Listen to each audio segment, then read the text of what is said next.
Good morning, everybody. In Annapolis, in the capital city, leading the way, we have a new topic of Jews and humor. And it's a very, very big topic. We have a long list of Jews that have been in humor. But our first question has to be, is what's the Torah perspective on humor? And that's a little bit bumpy.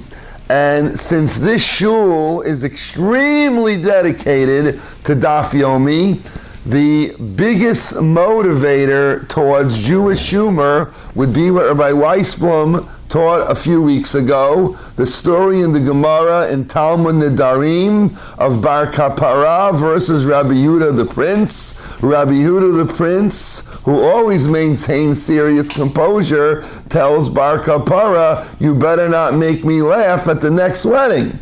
And that's a whole thing to study in itself, what was going on over there. I don't know if it's respectful to call Bar Kapara the greatest comedian in the Talmud, because there are some other people that have some comments also. I think those who learn the Daf Yomi would say in slapstick comedy, putting funny things on your head, I think Bar Kapara may win on that. But when we go to the Torah, we have to really ask, where do Jews fit in on humor? Now we know, and I appreciate this, because I was born in Lebanon, New York, 5 minutes from Grossinger's, where most of the Jewish comedians, they dug in, they cut their teeth, as they say. But where do Jews fit in all this? Now, when you look in the Torah, there is some humor, and of course there's different kinds of humor.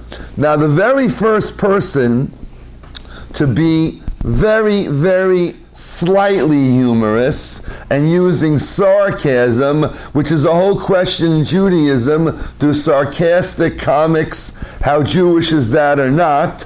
And then, of course, if anyone here is related to Don Rickles, you're going to take offense. But you have right away where Cain is asked, where's your brother? And he says, and you can almost hear maybe Groucho Marx saying, what do you think I am, my brother's keeper? What do you think I am? Now, I don't know if he was smiling when he said that, but that may be the first little bit of sarcasm over there. The big laugh is Sarah Imenu. She laughs when she finds out via the angels that she's supposed to have a child. She laughs. It's a quiet laugh. We don't even know if it was audible. But God heard it, and she gets in trouble. So that's not a good start. The first serious laugh in the Torah from our grandmother, she gets in trouble. But it can't be too bad, because the son gets named Yitzchak, and then the name gets turned into a nice way. Whoever hears is going to laugh from me. So that turned into a good one. But really, if you jump over to the Medrash, Avram Avinu pulled a prank. Now, in general, you're not going to find at least clear references to Avram making a lot of jokes, but he pulled a prank, and many of our Jewish comedians were very good at pulling pranks, some harmless, some not. But we all remember the Medrash you studied when you were small, whatever Talmud Torah you went to, where when Abraham at a young age figured out that idolatry is ridiculous, one day when his father left him to idol sit instead of babysit, we all remember, he smashed all the idols, and he put the tool, the hammer, whatever it was, in the hand of the biggest one. His father comes back, what's up, Avram? And he says, oh, Dad, well, the big idol over there, they had a fight. He beat them all up. So, there could have been some laughing over there for Avram, but it wasn't laughing him at it because his parents took him to Nimrod and tried to kill him. So, at least Avram Avinu was up to some kind of prank over there. Fast forward. Now, when Moshe Rabbeinu comes down the mountain and he makes a comment about all the noise he's hearing before he realizes it's the golden calf, and Moshe Rabbeinu also makes a reference there. What kind of singing and laughter am I hearing over here? So that doesn't seem to be such good news. But this segues into a big question. Now, in our world, when you win a game, let alone when you win a battle. And Gil and Rabbi Weisblum are experts on this. After you win a battle, so you definitely say Hallel, you definitely bench Gaimel, but the American way is, yeah, we kicked. Now, Rabbi Weisblum and Gil, after you won your battles in various parts of the world, you probably were busiest thanking Hashem, but I don't know, do Israeli soldiers jump up and down and laugh and say, we whooped them? Especially since you have a wounded soldier. So it's inappropriate. All right, Gil, after you shot the living daylights out of those guys in the palm trees over there, I mean, were you laughing? You just said, get me out of here. Well, it enters into a very big question, and the Meforshim address it. Now, if I would have been in Damascus, forget the movie, The Ten Commandments, forget about that. That's just fun. If you would have been by the 10 plagues and watched the Lord stick it to the Egyptians, you really got to wonder, nobody laughed after all they did to us? Like, somebody must have been laughing when all those plagues, especially the frogs, when the frogs jumped in the Egyptians' pants. I mean, that's great. So you really wonder if during the plagues, the Jews at some point were having a laughing revenge. Then you have to, when you look at shiur, so it has some comments over there about our enemies falling down like a stone and getting knocked around. And we know, on the one hand, you say, hey, there must have been some chuckling over there after all they aggravated us. And you got that medrash over there that brings down that after the Mitzrayim were spit back out on the shore, the Jews walked over with the dogs and they said, ha, there's the hand that whipped me. Go bite them, Fido, or whatever they called them back in those days. I mean, she would think there would be some laughs there, but of course you got to be careful, because shiur, you all know, we reached the highest level of Ruach HaKodesh in Nevuah. The simplest maid was on a higher level in Yecheskel HaNavi. Everybody remembers that. So I want you to know the Meforshim in Pirkei Avot and Mishlei, they get very busy figuring out, when we Jews beat the enemy with the help of Hashem, how happy can we be? Is there laughter? And there's a lot of discussion, and you would be surprised, even by Purim, which for the Jews is, well, we're in a Sefer Torah, so I won't say it the American way. Purim, that's the major kick in the blank, you know? And you would think, you could just laugh and let loose. Some Meforshim say, wait a second, just B'nepal or yivcha al tismach. When your enemy falls, don't be too happy. And Meforshim, like the Tiferet Yisrael, they spend a lot of time discussing when we can be happy and joyous and laugh and when not. It's not simple, because you got to remember, the enemy is still God's creation. And we Jews are not necessarily the one that totally won the victory. It was Hashem. So was there laughter at the Makkas and shiur? It's not a simple question. It's not a simple question. And Meforshim get into very specific definitions of what kind of enemy is Paro, is Haman, is Antiochus, and they really talk about it. Now, we do have to give credit, though, to our Jewish comedians. Now, today I want to focus on Milton Berle, Olav Shalom, but we have to focus on Eddie Cantor. So Eddie Cantor may really be, whose real name was not Eddie Cantor, his real name was Yisroel Ishkovitz, and he was raised by a from Orthodox Bubby. He lost his parents very young, but he actually almost died. His Bubby, Bez Hashem, saved him. But by World War II, you needed Jewish comedians and all comedians to make you laugh, and to make you laugh at the Nazis. When the war started, before they knew what was going on with the Holocaust, so everybody had a dilemma. Now, if you're even a little bit of a sports fan, you know that at one point they canceled the World Series. Now, in America, that's your harug val yavor. You give up your life, cancel a World Series, gotten you. But they did it. So comedians had a very big dilemma. What do we do in World War II? Should we still be funny? Should we tone it down? So Eddie Cantor, Yisrael, he had a bar mitzvah. And he kept some things. He said, if we don't keep the American people happy, people are going to be depressed and we won't be able to go on. And not just the soldiers, the American people, especially the women, were running the show over here. I mean, you guys know, I'm sure you know, that in Baltimore and Bethlehem Steel, over there, yeah, they were making all kinds of armaments and boats. If you go a little bit to the north, Wilmington, Delaware, they still have the cranes there. There were workers, a lot of them women, 24/7. They were making those Liberty boats. They were churning it out. People had to work very, very hard. And Bruce will remember, you had the rationing. Things were tough. No meat Tuesdays or something. Liberty ships, not Liberty boats. What'd I say? You said boats. I stand corrected. And if you want to see one, go to Fort McHenry, stand at the end, look across the water near the lighthouse, and there is a Liberty ship that they will take you on. That's right. It is there. And two more there. And it works. And it actually works. I haven't been on it, but it works.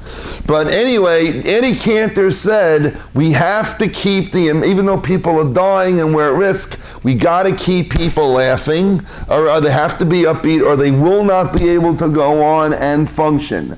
Now, of course, a master who making fun of Hitler and the Nazis was someone a lot of people thought was Jewish. He didn't seem to mind too much, but he was not Jewish, was Charlie Chaplin. Charlie Chaplin, he took some very, very serious risks.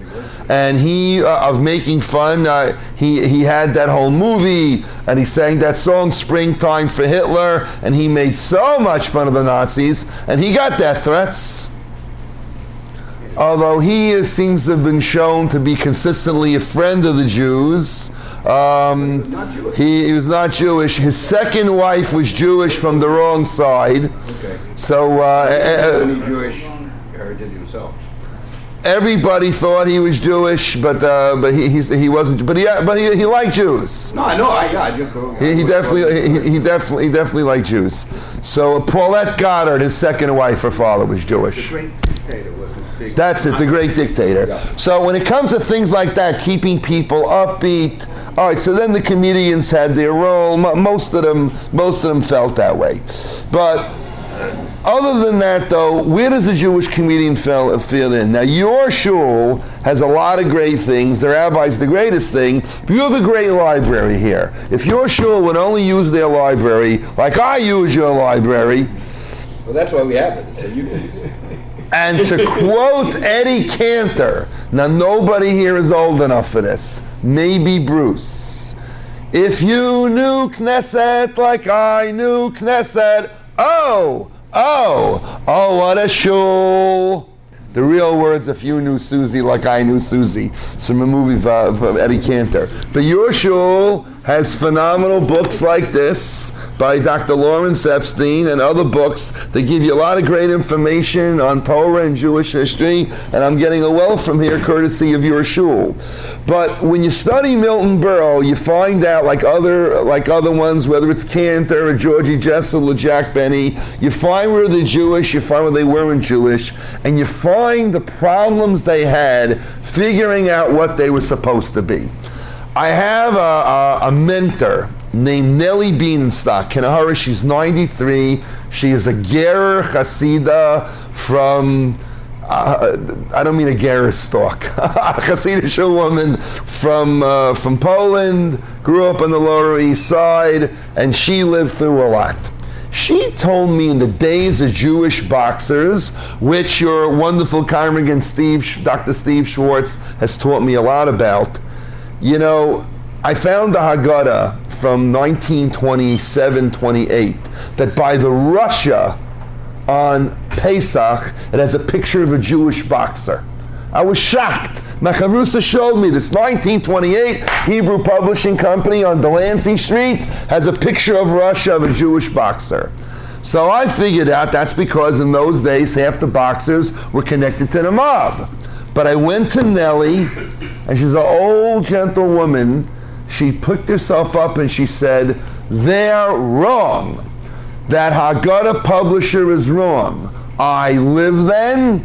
She says, number one, you can't judge people who didn't live then how they earned a living. That's number one. Don't judge people from another generation. And number two, I was alive then, and to us, they were heroes. They were heroes because there were other minorities. I'm sorry, Irish Spring users, especially the Irish, who are always picking on the Jews. And to have a Jewish boxer like Benny Leonard or Barney Ross or Lil Tendler or whoever you like, for them to come and to be a champion in the ring. Now, if you look in Shulchan Aruch, the rabbi's going to tell you it's okay. No, they're not. But she just said, to them, they were heroes. A Jew finally fighting back, however you want to look at it, a regular Orthodox lady, she said, to us, it was a hero. It made up for all the times that your brother got beaten up, going through the wrong neighborhood. But the comedians, Dr. Epstein says, had a hard time. They always were on a teeter-totter. Should I look more Jewish? Should I look less Jewish? Are people looking up to me? Am I an example? And Milton Berle and all of them had a major, major issue with this. But with Milton Berle, we get another fun thing. Of course, besides the issue of, is it good for the Jews to be a comedian? What are the halachic issues? Now, right away, the first one to punch you in the nose, and Milton gets a knip in the nose too, but not as bad as Don Rickles or some of the other ones, is King David. King David throws the first punch. You all know, how does Tehillim start? Uv'moshav leitzim lo yashav. Who's the happy person? Right? Ashrei ish shelo halach matzat v'shaim uv'derech hata'im lo amad. Who is happy? Who is truly praiseworthy? So the person that doesn't go with the Rishayim and doesn't even stand by the sinners, and they're not hanging out with the leitzim. So leitzim is comedy, but it's not just any comedy. It's scornful, it's mocking, it's cutting comedy. Now over there, now we get into it another time. Milton Berle was from the founders of the Friars Club. Now you may have seen sometime in your life, they have these roasts, they get a famous person and they make jokes and jokes and jokes. They take it, they dish it out. Now in halacha, can you give someone permission to make fun of you to the point it cuts? The first Lubavitcher Rebbe, the Baal HaTanya, asked this question, and he said he's not the one that started the question. It was the Yamshel Shlomo, Rabbi Shlomo Luria, 200 years easy before him, and it's not a simple question. To find a rabbi to permit you to do this is going to be a hard time. But all right, so with our Jewish comedians, the ones that were more cutting, so that's not so Jewish, although sometimes they were desperate, they would do anything to get a laugh so they wouldn't lose their parnasa, but all right, we'll discuss that another time. Milton Berle has another issue. A very interesting halachic issue, and I think all of us had to deal with it. Kibud Ain, honoring your mother. Milton Berle's mother, Sarah Sadie Berlinger. You probably knew that. The real name wasn't Berle, it was Berlinger. Eddie Cantor's last name wasn't Cantor either. All right, it was Islamich. Yeah, it wasn't. His name wasn't Eddie. It was Cantor. Yeah, they picked it up from other places, but Jack Benny's, none of them. I don't think any of them kept their except for Jackie Mason. No, Jackie Mason's Maza. Jackie Mason had nephews who learned in there Israel. Yaakov Maza. Yeah. So that's the bit. I just want to tell you, since everybody mentioned it. On Shabbos, I spoke at a senior facility in Baltimore. Now, Jackie Mason is a very, very, very complex personality because he was a rabbi. My Rebbe, this is just an aside, my Rebbe, Rabbi Shlomo Schneider Zatzal, went to yeshiva with Jackie Mason as a kid. And all his brothers are big Talmidei Chachamim. My Rebbe said Jackie could learn Gemara better than all the brothers. Although he's not the one that's so religious, but there's a lot. We'll talk about him another time. But on Shabbos, I was talking about Milton Berle, and there was an elderly woman there. We had mentioned one thing about Jackie Mason, and she had seen Jackie Mason. So she pulled me over. This is an elderly Russian-Israeli lady. So she came over me with a huge smile. She says, I was at a Jackie Mason show, and I sat next to my Israeli sister. And she didn't understand the word because Jackie Mason is talking in English. If you ever heard Jackie Mason, even Jackie Mason's English, you have to be able to go very, very quickly. Let me tell you a story. You have to, even in English, you have a hard time. So this lady, her name's Tanya, she kept translating for her Israeli sister. So in the middle of the show, Jackie Mason noticed she had a good seat. He said, excuse me, lady, why are you two whispering over there? You don't like my jokes? What are you whispering over there? So Tanya said, I'm sorry, Mr. Mason, my sister, she's Israeli, she does not understand the joke, so I'm translating. She told me Jackie Mason said, lady, I appreciate that. For the rest of the show, I will pause after each joke and I will let you translate. And he did.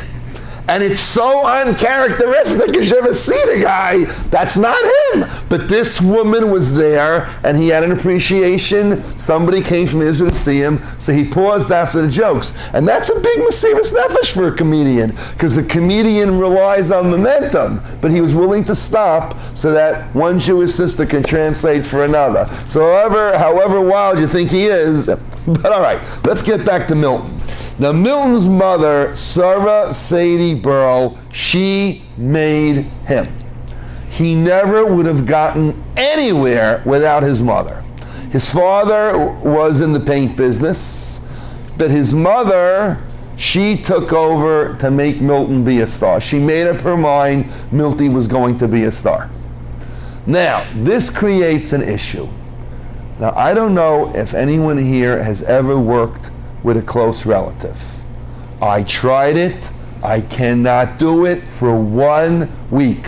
I love my wife, been married a long time. We can't work together. No way. Maybe once in a while I NCSY Shabbat tell them, we cannot work together. You just can't do it. I can't do it. I don't think her parents did it. And also, I couldn't work with my parents. I love my mother, I love my father. I couldn't work with them. Most people I talk to, you could love them from today till tomorrow to work. Now you do it. You have to patent your secret how you and Dory are able to work together and your kids. You take her a lot. Most people can't do it. But could you imagine you're a kid and your mother's your manager? You know how hard that must be? And I want to tell you, there's a frightening Rabbeinu Asher. Now, most things we Jews do are from Rabbeinu Asher from Germany. His Rebbe was the Maram Rutenberg, okay? Rav Meir, Rav Rothenberg, very, very heartbreaking story. He was the one that was put in prison and ransomed. Do you know there was a point where the Maram Rutenberg's father was going to live in the same town as him? Which, as a father or mother gets older, that's what you want. He was terrified.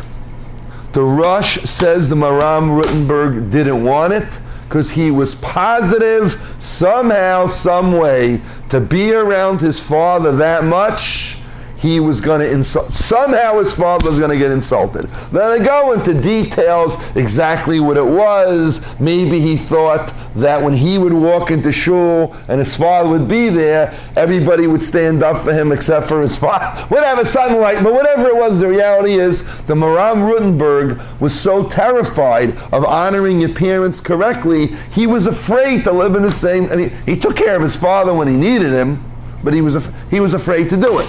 I'll tell you right now, the father of our country, George Washington, respected his mother, couldn't get along with her at all, and he kept a distance. She wanted to move to Mount Vernon. He gave her a lot of reasons why she should stay in Fredericksburg. It took her years to accept that she had to share her son with the United States of America. It took years. But Milton, now I want to tell you, there used to be a show. If you didn't see it, you heard of it, you saw it. It was from a guy named Edwards called This Is Your Life. So if you go on the computer, you can find episodes of This Is Your Life from the 50s, and they have Milton Berle on there. And he speaks about his mother with such kavod. So I don't know, he may have not been the most religious guy. His bar mitzvah was in a Reform temple, which is a funny story besides. But I'm sure once or twice he must have had a run-in with his mother. But she made him, but he speaks with utmost respect. The first thing she did, she changed his name. Now, Eddie Cantor's last name Cantor came from his bubby. He had a bubby, Esther Kantrowitz. She saved his life. She supported the family. She's a whole discussion in itself, but it came from his bubby. How often you hear that? Your name comes from your bubby. So his name is really Yisrael Ishkovitz Kantrowitz. Milton Berle's name is Berlinger. Now, this is something you can take a lesson, if not for your own children, someone you know. In psychology, there's a thing called self-fulfilled prophecy, that if you tell someone, you're good, you're great, they're going to grow into it. Well, Sarah Sadie Berle was great at it. She told Milty when he was a kid, Milton, you are going to be a star. You're going to be the greatest star. But there's a problem.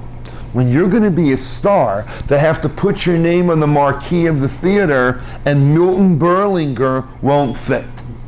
This is really what happened. So we're going to shorten our name to Berle. And that's the whole way his name became Berle, because Mama said, you're going to be too big a star, you're going to get top billing, it won't fit on the theater marquee. Boy, that's a Jewish mama.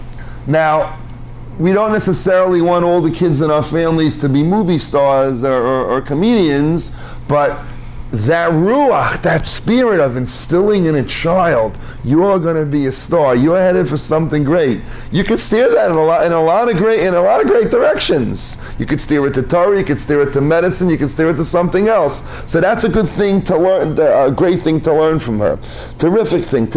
He had a lot of respect for her. Now let me tell you something she did. Now people like to pride themselves. What did I do for my kid? All right, so everybody in the room right now had kids, and anybody listening, if you don't have kids, you definitely helped somebody else raise their kids, helped that mitzvah niece or nephew. So we always ask ourselves, what did I really do for my kids? So listen to what Sarah Berle did for her son. Milton admitted that most comedians, no matter how good they are, in the early years, you bomb. Milty went from I think it was called the Gus Edwards Youth Troupe. There used to be a talented kids group. He started out with that. He was in a comedy contest. He went to vaudeville, skipped the Yiddish theater, and then went radio and TV and performing, things like that. That's a whole essay in itself. Very few stars of the Yiddish theater, whoever you like, Boris Tomaszewski, Jacob P. Adler, there were some dynamite people. Even the Chazan, Moshe Oisher. I mean, he was in a lot of movies also, there were a few Chazan movies. So, very few. Molly Picon, maybe she's different. But very few Yiddish theater stars went up to Hollywood. And there's a whole discussion why that is. Milton's mother had him skip Yiddish theater. He could speak Yiddish, but he went straight to vaudeville.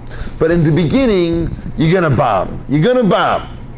Now, Steve, we're not going to ask you in your early years of catering if you ever bombed a quinoa or a rice pilaf, because we love you. That's too personal.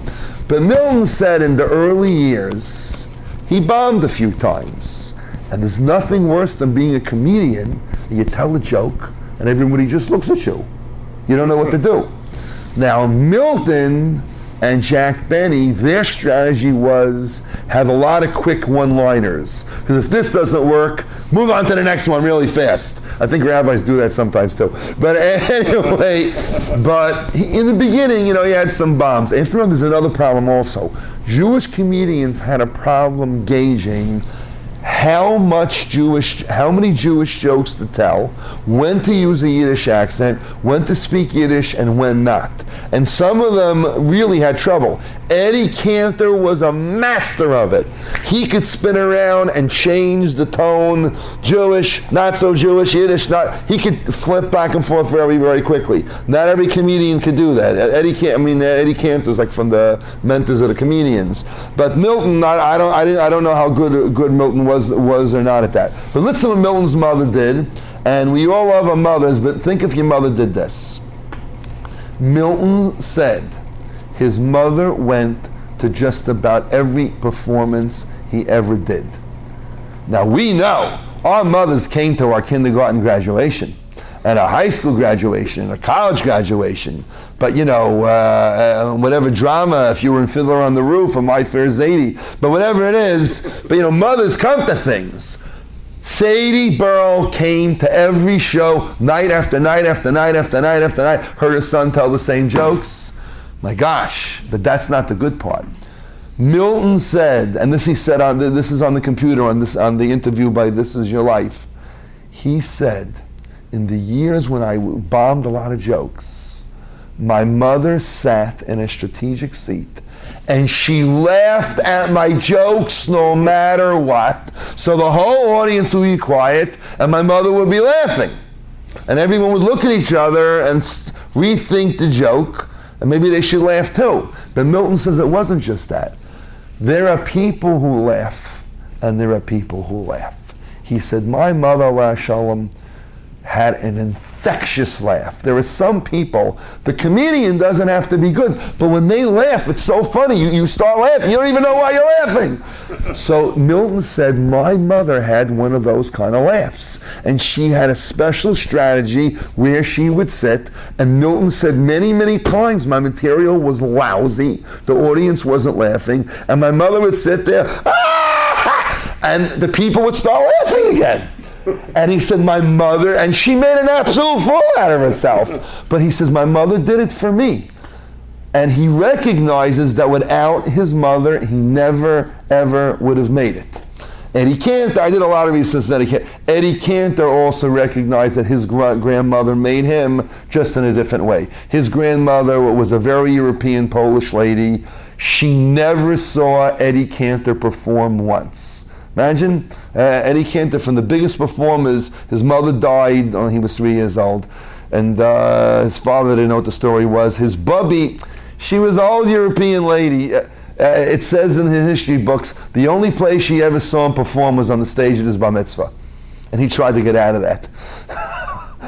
Eddie Cantor says he drove the rabbi who gave him, this is going to make you feel good, the rabbi who gave him bar mitzvah lessons crazy.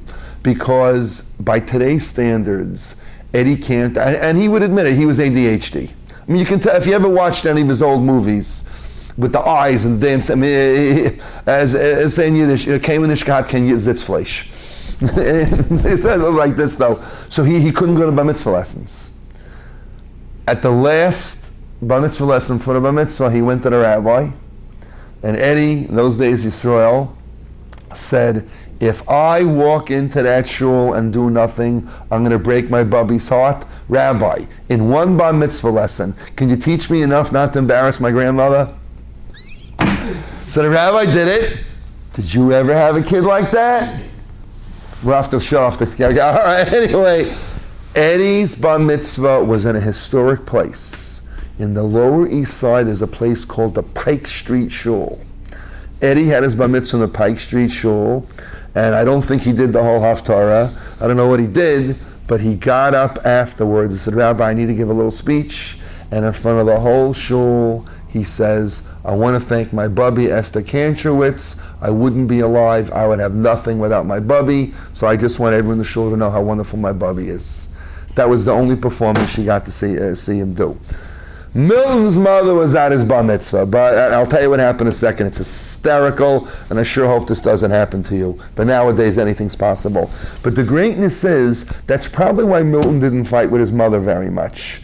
Because if your mother pushes you like that and makes a fool out of herself, and no matter, even if you goof up to a mother, it's she still she still carries on. You remember when you were little in nursery school? You all brought home projects. Now in the 60s, you always brought home your parents an ashtray. Even if your parents didn't smoke. I don't know if you remember that. Everybody in arts and crafts made an ashtray. And no one in my house smoked. Nobody. But that's what they did with you back then. But you remember, and you know what, kids in your own family, a little child makes a project. It could be the ugliest thing in the world. You're going to put it on the refrigerator, you're going to put it up, you're going to carry on. So beautiful, masterpiece, Michelangelo, Da Vinci couldn't do it. That's what parents do, that's what uncles do, that's what bubbies do, zanies. So Milton Berle's mother was the queen of this. Because she could sit there, have her son make a bad joke, and she would laugh, and she would make other people laugh, So that's a mother. So I guess that's why. Now, let me tell you what his mother did at the bar mitzvah. Rabbi Weisblum, Zeigebench, this doesn't happen to you.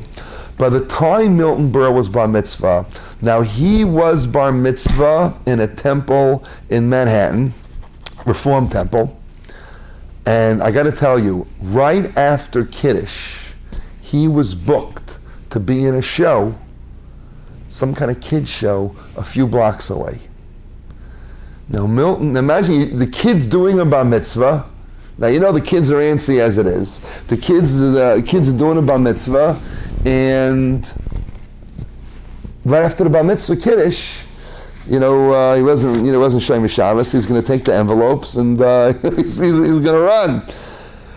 So he was thinking, can I tell the rabbi to announce after Kiddush, everyone's invited to be my guest at my show?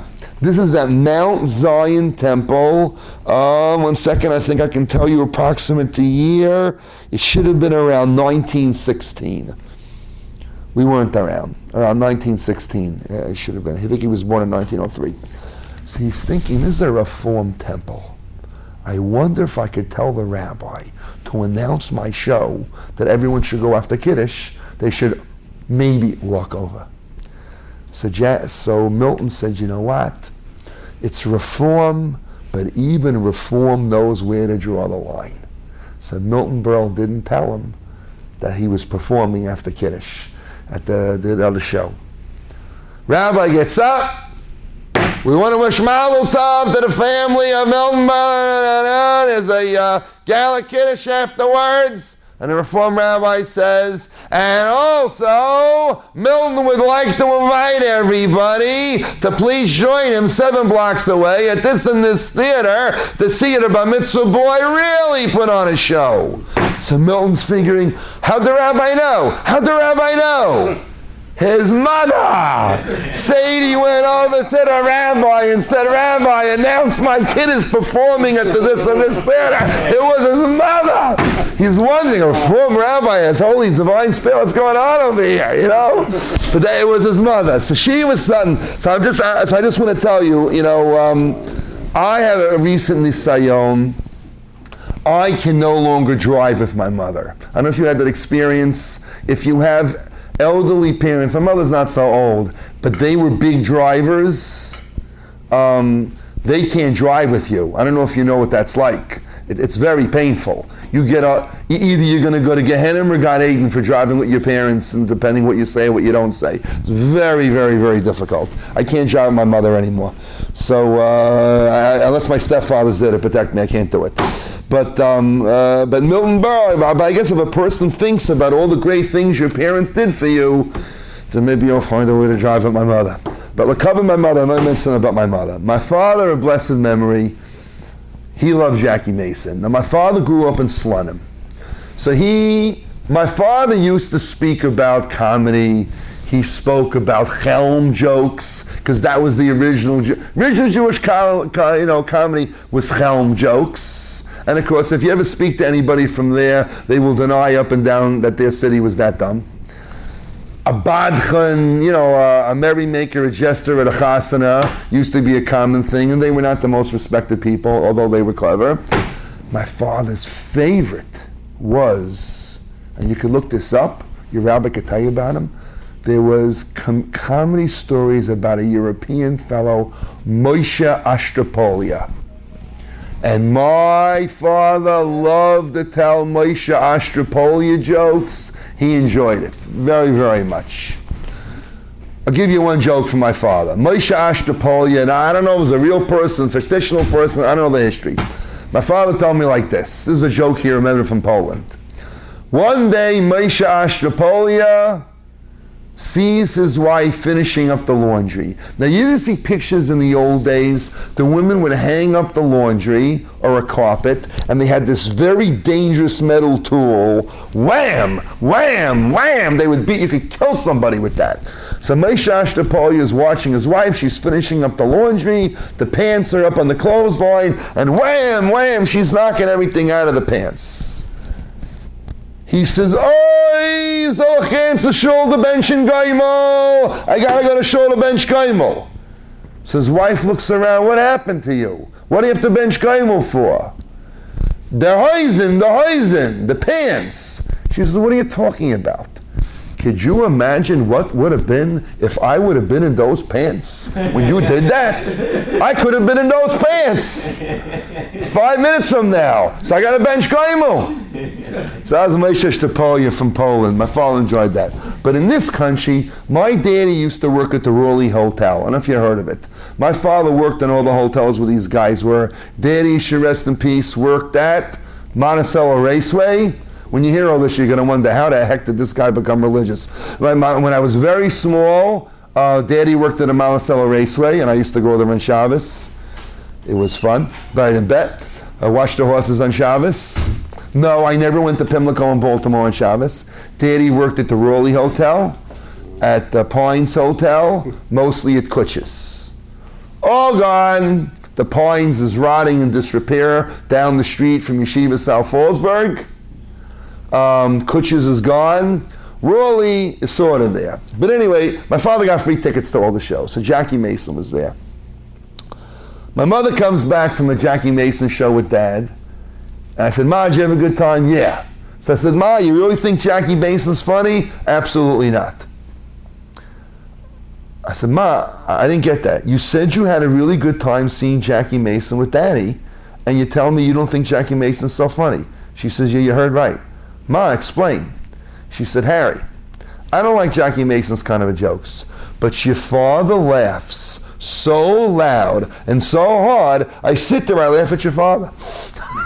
That's what my mother told me. She says, "I really, I don't know, Jackie Mason's a tough guy, and my mother's a very gentle soul." So, from Brownsville, my mother. So, but she enjoyed watching my father laugh. And listen, my father deserved to laugh. His entire family was murdered by the Nazis and the Polacks. So my father, he needs a laugh. He needs a laugh, not the Mashiach. He deserves a laugh. He liked other people too, but Jackie was his favorite. He even bought one of his records. So let me finish, though, with some of Milton's Judaism. Now, and again, Dr. Epstein, in his book, claims that all Jewish comedians have this very big problem figuring out, should I wear my Judaism on my sleeve? Should I hide it? Should I hide it a little bit? All right.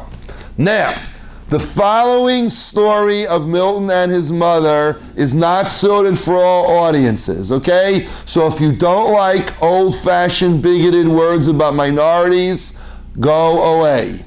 You're not going to want this, but this is history, and it's a little painful, but it comes out good. When Milton was very young, he was in a comedy performance with an anti-Semite. Part of his name was Fay. Milton was standing by the spot where you enter to go on the stage. Now remember, Sadie Burrell was by every performance, and she was there too when this happened. So Milty was standing by the entrance. I don't know where exactly he was. And this other older big comedian, Face something, saw him, and he said to the stage manager, "Get that little kike out of my way." Now Milton was very, very upset. So if you're upset, you go to mama. Now Milton said his mother was great at something now you can make a lot of money. Conflict resolution. In the old days, we used to say, people have a fight, ken smach and shalom, du bist a zoivi aron akayin. You know, if you could be an arbitrator. Nowadays, you get a degree, you get a shingle, conflict resolution. You get in any argument in your job, you're not fired, you have to go for 10 weeks of conflict resolution, right? In those days, it was, shalom, mach and shalom. So anyway, Sadie Burr was very, very good at making shalom, being an arbitrator. She always had a positive spin. She said, Milty, he didn't say it. Ma, you were over there, I was over here. He called me a little kike. I'm going to do something. Milton, can't be. Mama, she said, he must have said little tyke. He must have said little tyke. Milton, it can't be. He's a professional. Milton, I'm telling you, don't quit the show. Come to the performance tomorrow. You'll see. Mr. Fay said, get that little tyke out of there. He didn't say what you said, Milton. Calm down. So Milton always listened to his mother. The next performance, Milton stood in the exact same spot on the stage.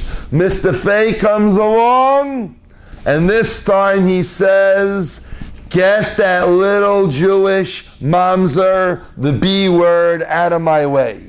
So Milton figured, ain't no way mama's going to take that word and turn it into something positive, because B-A-S-T-A-R-D is ain't no way mama's going to fix that.